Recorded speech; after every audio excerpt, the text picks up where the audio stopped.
নমস্কার বন্ধুরা, নন্দিনী সিম্পল কুকে আপনাদের সবাইকে জানাচ্ছি স্বাগত। আজকে নিয়ে চলে এসেছি আরও দারুণ একটি রেসিপি। দুপুরবেলা এক থালা গরম ভাত আর এই রেসিপি জাস্ট জমে যাবে। একবার হলেও বানিয়ে দেখার অনুরোধ রইল।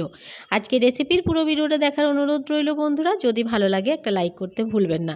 তাহলে আর দেরি না করে চলুন রেসিপিটি দেখে নেওয়া যাক। আর আজকের এই রেসিপিটি কিন্তু দুর্দান্ত টেস্টের একটি রেসিপি শেয়ার করলাম। এই রেসিপিটি তৈরি করার জন্য প্রথমে এদিকে আমি নিয়ে নিয়েছি পেঁয়াজ পাতা। এখানে দেখুন 3টে পেঁয়াজ আছে। তো পেঁয়াজের সাথে যে পাতাটা রয়েছে এই পাতাটাই আমরা আজকে ব্যবহার করব। এবারে পাতাটাকে আমি ছাড়িয়ে নিচ্ছি। পেঁয়াজ পাতাটা দেখেই অনেকে কিন্তু চলে যাবেন, তো আমি বলবো যে না গিয়ে এভাবে করে একবার আমার মতো করে বানিয়ে দেখতে পারেন। রেসিপিটা আশা করছি ভীষণ ভালো লাগবে। এবারে আমি পেঁয়াজ পাতাগুলোকে ছাড়িয়ে নিলাম। এবারে ছোট ছোট করে কেটে নিয়েছি। পেঁয়াজ পাতাগুলো করে ছোট করে কেটে ধুয়ে পরিষ্কার করে নিলাম। এবারে একটা বোলে সমস্ত পেঁয়াজ পাতাটাকে নিয়ে নিলাম। এবারে এখানে কিছু জিনিস আমি অ্যাড করব। এখানে দিয়ে দেবো একটা ছোট করে কেটে রাখা পেঁয়াজ। যেহেতু আমরা পেঁয়াজ পাতা দিয়ে রেসিপিটা তৈরি করছি, সে কারণে খুব বেশি পেঁয়াজ দেওয়ার প্রয়োজন নেই, একটা দিলেই হবে। এবারে দিয়ে দেবো অনেকটা ধনেপাতা কুচোনো। ধনেপাতাটা একটু বেশি দিতে হবে, তো আমি একটু বেশি ব্যবহার করলাম। দিয়ে দিচ্ছি 1 চামচ গ্রেট করে রাখা আদা। আর দিয়ে দিচ্ছি 1 চামচ গ্রেট করে রাখা রসুন।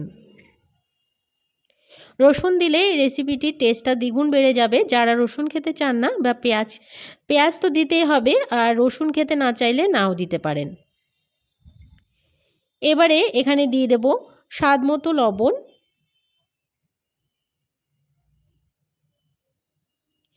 দিয়ে দিচ্ছি অল্প পরিমাণে ধনের গুঁড়ো, খুব বেশি নয়, অল্প পরিমাণ দিতে হবে।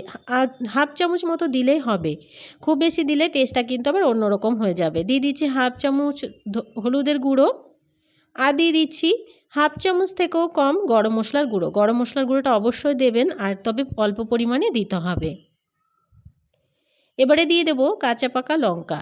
এই রেসিপিতে কাঁচা পাকা লঙ্কা দিলে কিন্তু টেস্টটা দুর্দান্ত আসে, আর এই কাঁচা পাকা লঙ্কার কিন্তু আলাদা একটা টেস্ট আছে। এবারে দিয়ে দেব, এখানে আমি ব্যবহার করছি চালের গুঁড়ো। এই রেসিপিটাতে কিন্তু বেসন দিয়ে করবেন না। বেসন দিয়ে অনেকেই বানিয়ে খেতে চান, কিন্তু বেসন দিয়ে আমি বলবো যে করবেন না, তাহলে খেতে অতটা ভালো লাগবে না। আর চালের গুঁড়ো দিয়ে করলে অনেকক্ষণ টাইম পর্যন্ত কিন্তু এগুলো ক্রিস্পি থাকবে। সন্ধ্যাবেলা চায়ের সাথেও এই রেসিপি বানিয়ে খেতে পারেন, দারুণ টেস্ট হবে। এবারে একটু মিশিয়ে নিচ্ছি। প্রথমেই জল দেব না, প্রথমে একটু মিশিয়ে নেব। যেহেতু পেঁয়াজ পাতাতে একটু জল থাকে, লবণ দেওয়াতে একটু জল বের হবে। যদি জলের প্রয়োজন হয় তাহলে অল্প পরিমাণে এখানে আমি জল ব্যবহার করছি। তো দেখুন একটু ড্রাই ড্রাই রয়েছে বলে আমি এখানে অল্প পরিমাণে জল দিয়ে মেখে নিচ্ছি। প্রথমে আমি 3 থেকে 4 চামচ চালের গুঁড়ো ব্যবহার করলাম। যদি প্রয়োজন হয় তবে আরও কিছুটা এখানে চালের গুঁড়ো দেব। তো বন্ধুরা আমি মেখে নিলাম খুব ভালো করে হাতের সাহায্যে। মেখে নেওয়ার পরে আমার এখানে মনে হলো যে আরও কিছুটা চালের গুঁড়ো দিতে হবে, তো আমি আরও কিছুটা চালের গুঁড়ো এখানে অ্যাড করে দিচ্ছি। এখানে আরও 3 চামচ মতো চালের গুঁড়ো দিয়ে আমি হাতের সাহায্যে এবারে খুব ভালো করে একটু মেখে নিচ্ছি। আরও কিছুটা আমি জল দিয়ে দিচ্ছি হাতের সাহায্যেই, তাহলে একটা জলের যে আন্দাজটা আছে সেটা থাকবে। এবারে খুব ভালো করে মেখে ডোটাকে রেডি করে নিচ্ছি। তো বন্ধুরা মাখাটা একদমই হয়ে গেছে, এটা একদমই রেডি হয়ে গেছে। রেস্টে একদমই রাখা যাবে না, তাহলে জল ছেড়ে দেবে। এবারে এদিকে তেল বসিয়ে দিয়েছি গরম হতে। তেলটা গরম হলে হাতের সাহায্যে একটু শেপ দিয়ে এক এক করে সবগুলোকে ছেড়ে দেবো। আর এই রেসিপিটি তৈরি করতে বেশিক্ষণ সময় লাগে না। গ্যাসের ফ্লেমটাকে বাড়িয়ে দিয়েই ভাজতে হবে। যেহেতু পাতা খুব বেশি সময় লাগবে না ভাজতে, খুব তাড়াতাড়ি দেখবেন ভাজা হয়ে যাচ্ছে।